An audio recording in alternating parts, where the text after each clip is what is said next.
So I got a quick little message for you guys.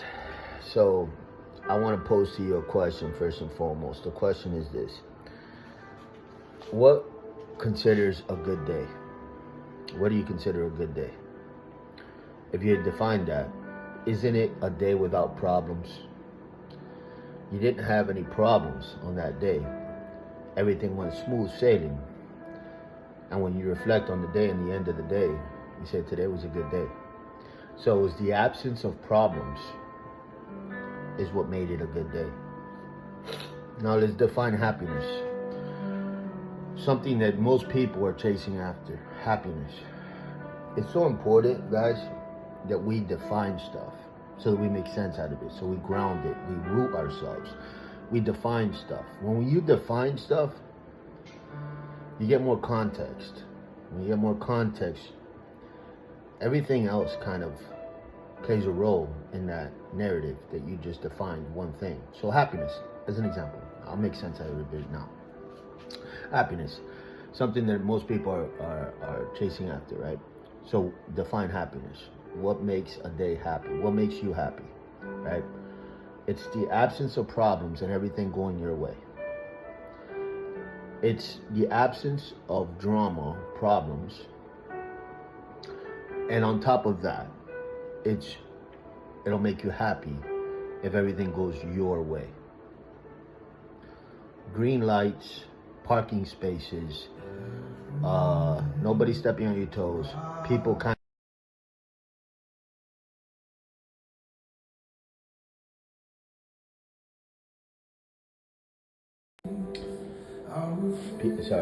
people kind of catering to you if you have a request, and then at the end of the day, you're happy.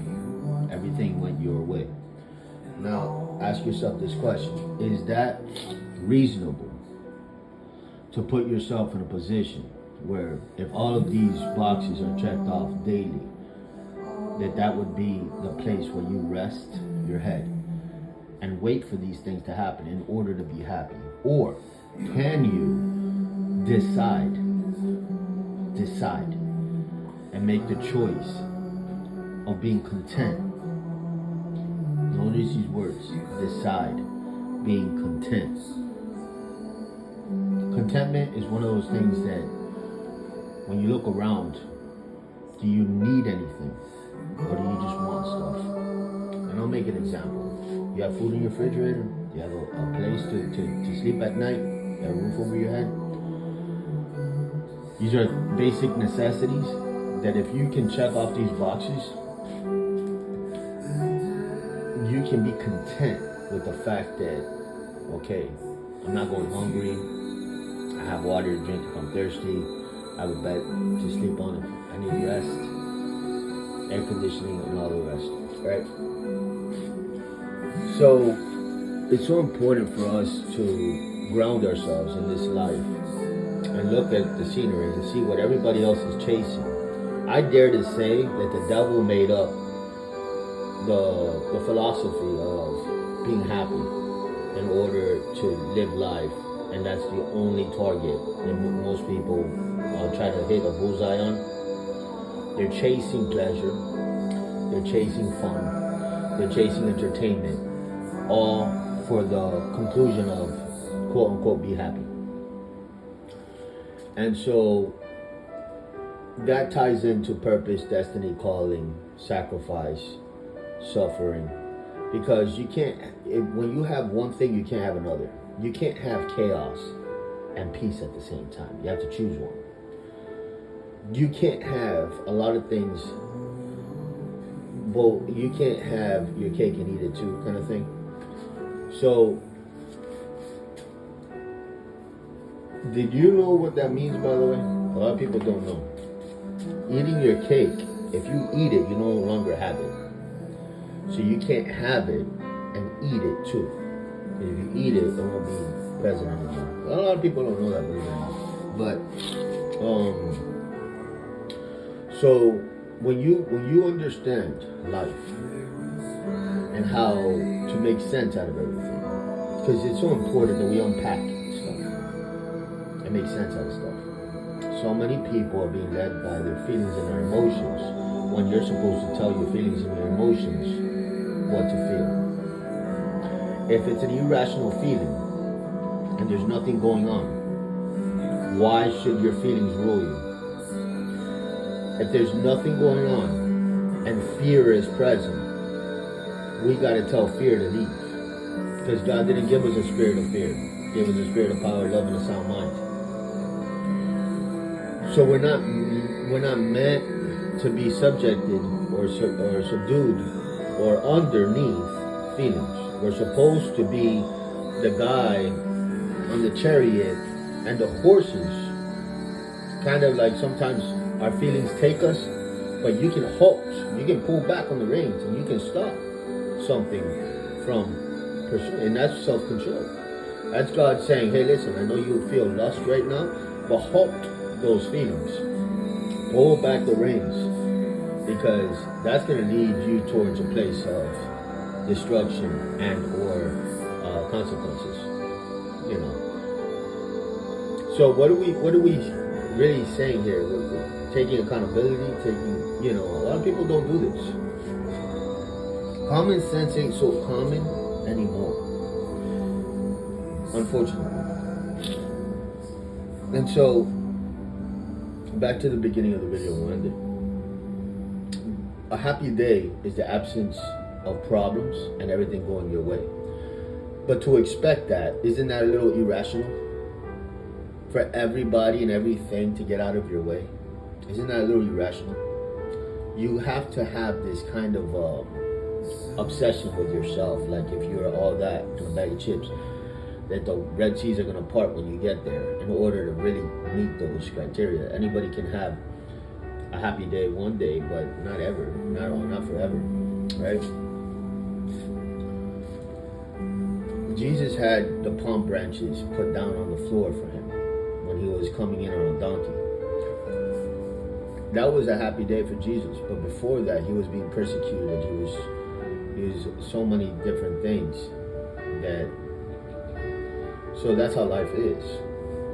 You have your good days, you have your bad days. But like a boat is stationary, and if the waves come, it just kind of rocks back and forth. That's how we are in this life. We're anchored. We don't let the things on the outside move us. It's more so be anchored in your identity and understand that when problems come, it doesn't dictate. It's a choice on your end what you do with that. You don't have to let it drive you or destroy you. I have a buddy right now that just committed, he almost committed suicide.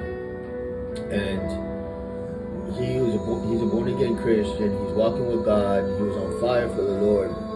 But a few weeks back, true story, the man is in the hospital fighting for his life now because he overdosed yesterday. And I went and visited him, but I went to the wrong hospital. So later today, I'm going to go visit him. But the story goes like this. And it's so important.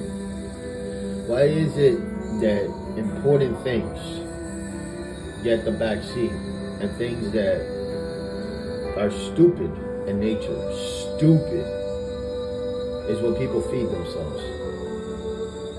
It's not even that entertaining. It's just flat out stupid, but they'll watch it. But important things that hold weight and are very vital for life and support and like sustainment, those things are like that's spiritual warfare all by itself. But the wise will listen and heed. But let's so my buddy, this is what happened, man. This is what a lot of people don't understand. A lot of my videos are geared towards keeping people safe and keeping people out of the devil's lair of where he can attack you. We're gonna all face spiritual warfare, but it's your decisions on what the warfare indicates for you to do that really dictates where you end up. So like, this man was on fire for God, but a few weeks back, he was like, man, awesome. In his own words, he was like, I'm overdosing on Holy Spirit. He would come to Bible study, he would get fed so much, and he was just on cloud nine.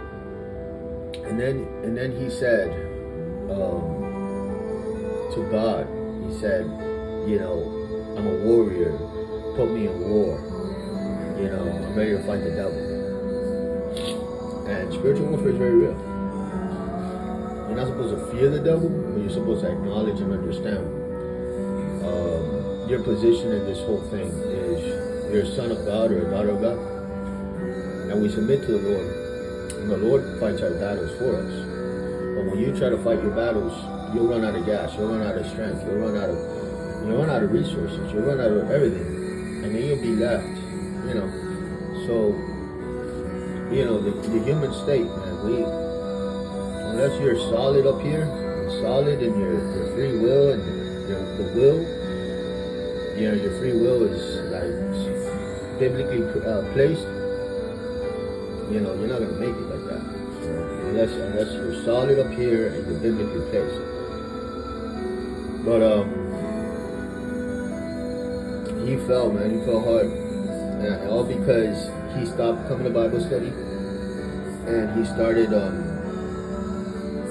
entertaining the thoughts that were going through his mind. He started to connect himself to the wrong sources, and that's all it takes.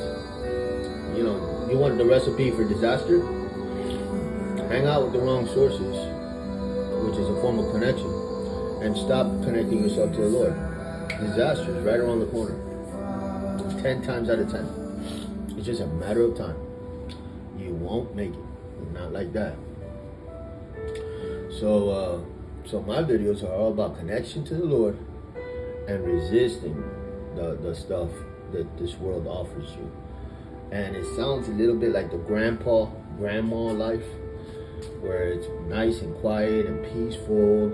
It's directed towards God and family and work and responsibilities, and it's directed towards purpose and calling and destiny and helping one another. And it doesn't sound very appealing. But remember, when we defined happiness is the absence of problems.